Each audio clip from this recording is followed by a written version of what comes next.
सीतापुर में धर्मू नाम का डाकिया रहता था।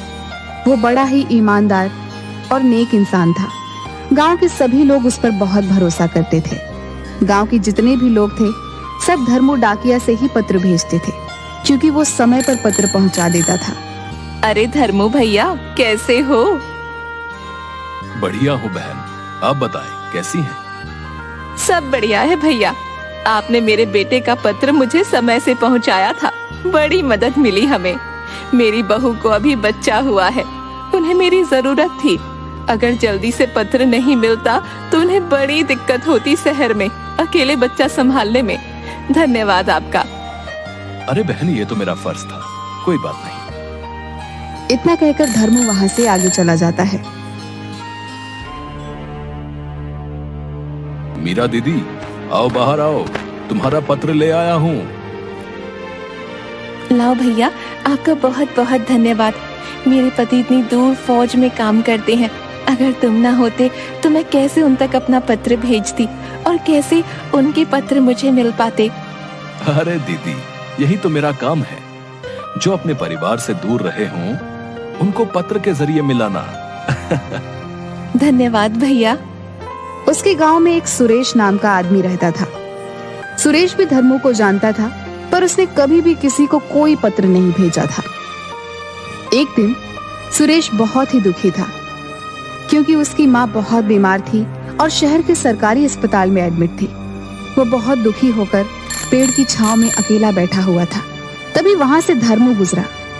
क्या हुआ सुरेश भाई?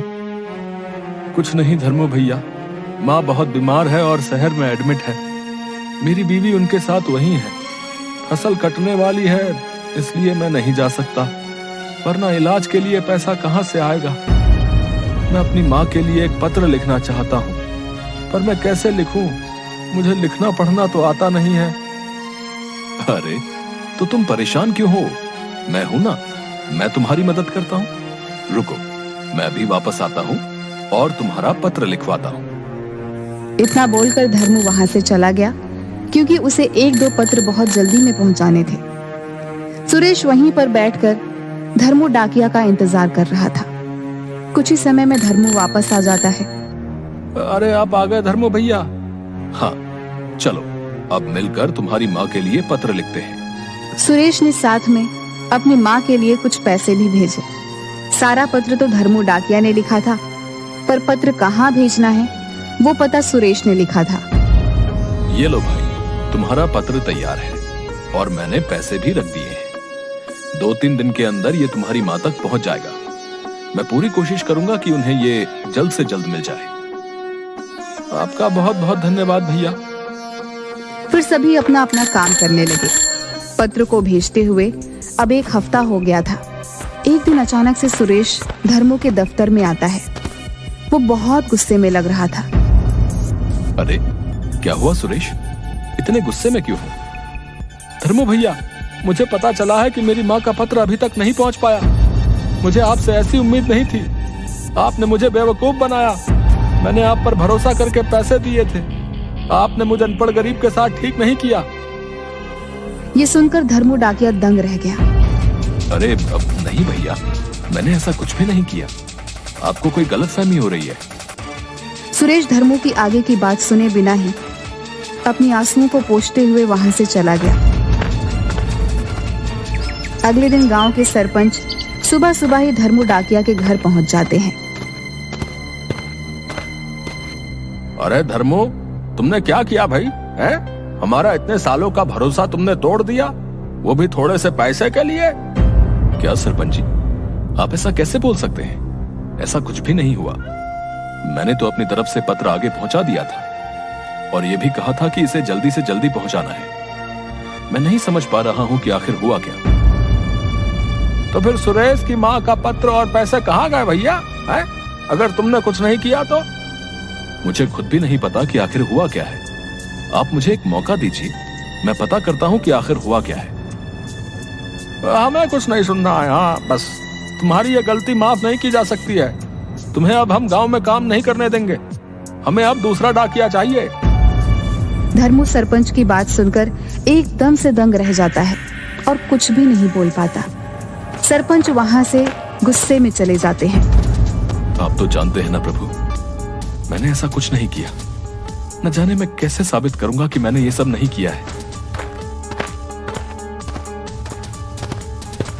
भैया जरा कुछ राशन दे दो।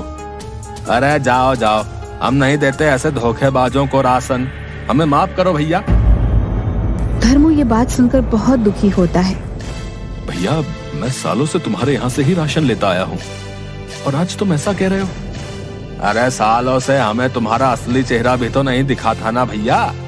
दिखा होता तो कभी अपनी दुकान पर खड़ा ही नहीं होने देते हम। हाँ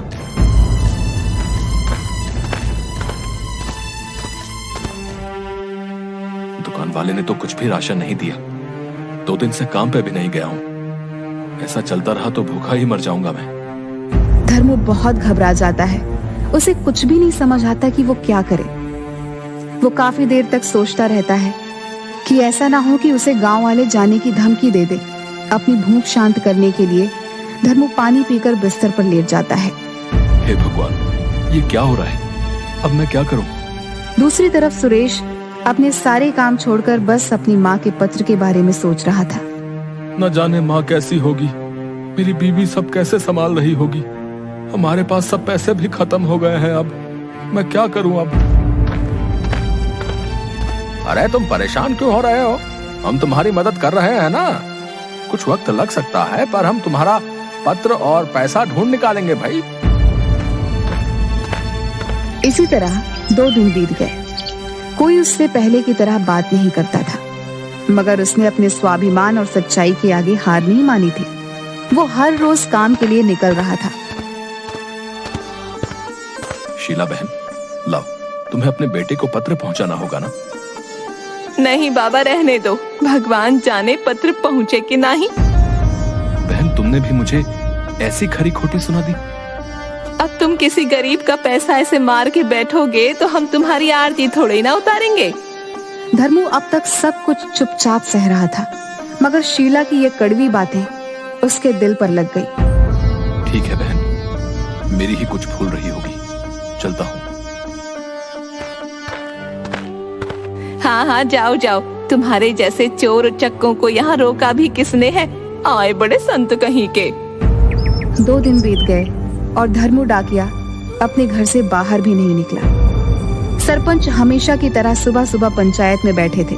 तभी सुरेश भागा भागा वहाँ आता है। अरे सुरेश, ऐसे क्यों भाग रहे हो भाई? क्या बात हो गई? सरपंच जी, हमसे बड़ी भूल हो गई। अरे अरे जरा सांस ले लो, फिर बताओ क्या हुआ? बहुत बड़ी भूल हो गई हमसे। धर्मू भैया बेकसूर हैं, उन्होंने कुछ नहीं किया। मुझे मेरा पत्र और पैसे दोनों मिल गए हैं। क्या? ये क्या बात कर रहे हो तुम? सरपंच के साथ साथ वहाँ मौजूद सभी गांव वाले ये सुनकर दंग रह जाते हैं। ठीक से बताओ क्या हुआ? कहाँ से मिल गया पत्र और पैसा भाई? सरपंच जी, मुझसे बड़ी भूल हो गई। सारा पत्र तो धर्मू भैया ने लिखा था, मगर उस पर पता मैंने डाला था। मैं ठहरा अनपढ़ गवार, मैंने गलत सलत पता लिख दिया। डाकिया जब पत्र लेकर शहर गया तो वो पता नहीं मिला ही नहीं। 1 हफ्ता इसलिए लग गया क्योंकि धर्मू भैया ने उसे कहा था कि पत्र पहुंचाना बहुत जरूरी है, तो वो शहर में उस पते को खोजता रहा। इतना ही नहीं, धर्मू भैया ने अपने पास से कुछ पैसे भी दिए थे मेरा पत्र जल्दी पहुंचाने के लिए। अरे अब तब तो हमसे बड़ी भूल हो गई है भैया धर्मू को पहचानने में। वो दूसरा डाकिया जिससे धर्मू भैया ने पत्र भेजा था, वो आज ही मेरे पास आया और आके मुझे मेरा पत्र और पैसा लौटा के गया है। मैंने बड़ा पाप कर दिया सरपंच जी, धर्मू भैया पे शक करके। अरे तुम ही क्यों, हम सबसे भूल हुई है भैया। हमें चल के उससे माफी मांगनी चाहिए। फिर रमेश, सरपंच जी और गांव के कुछ लोग धर्मू के घर की तरफ चल पड़ते हैं। धर्मू, दरवाजा खोलो भाई। धर्मू भैया, मैं सुरेश, दरवाजा खोलिए, हमें आपसे बात करनी है। बहुत देर तक धर्मू का दरवाजा खटखटाने के बाद कोई भी बाहर नहीं आता। कहीं ऐसा तो नहीं कि धर्मू गांव छोड़ के कहीं चला गया भाई? अरे नहीं नहीं, दरवाजा अंदर से बंद है। तो कहीं ऐसा ना हो कि इतना सब सुनने के बाद उन्होंने कोई गलत कदम उठा लिया हो भाई। अरे भाई, ये सब क्या बोले जा रहे हो? हैं शुभ शुभ बोलो। चलो ये दरवाजा तोड़ते हैं। गांव वाले मिलकर दरवाजा तोड़ देते हैं। अंदर की हालत देखकर सब दंग रह जाते हैं। घर में जरा सा भी उजाला नहीं था। सारे खिड़की दरवाजे बंद थे। धर्मू डाकिया अपने पलंग पर बेहोश लेटा हुआ था। उसने इतना शोर सुनकर भी धीरे से आंखें खोली। अरे भैया, ये आपने अपना क्या हाल बना लिया है? मुझे माफ कर दो। मैंने आपकी ईमानदारी पे शक किया।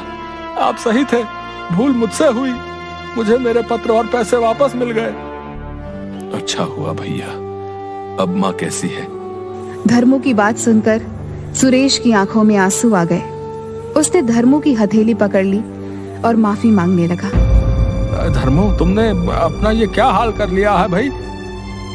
मैंने इतने साल इस गांव की सेवा करके बस विश्वास और मान सम्मान ही कमाया था।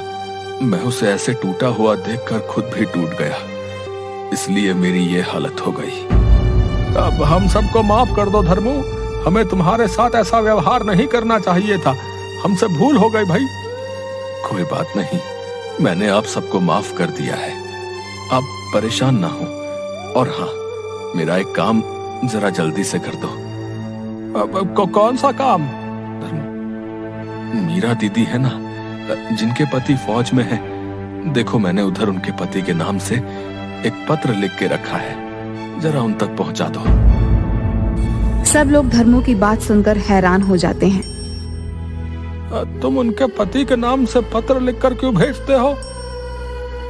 हाँ सरपंच जी, उनके पति को मरे हुए अब साल भर होने को आया है। अगर मैंने उन्हें ये सच बता दिया तो वो जीते जी मर जाएगी, इसलिए उनके पति के नाम के झूठे पत्र लिख देता हूँ। कम से कम इसी सहारे वो जिंदा तो रहेगी। धर्मू की बात सुनकर सबकी आंखों में आंसू आ जाते हैं। अब तुम बहुत अब महान आदमी हो धर्मू। हम एक बार फिर से तुमसे माफी मांगते हैं। और हाँ, तुम भी अब अपनी सेहत सही कर लो भाई, क्योंकि कल से तुम्हें ही फिर से सब पत्र पहुंचाने हैं, क्योंकि तुम ही हमारे गांव के नंबर 1 डाकिया हो भाई।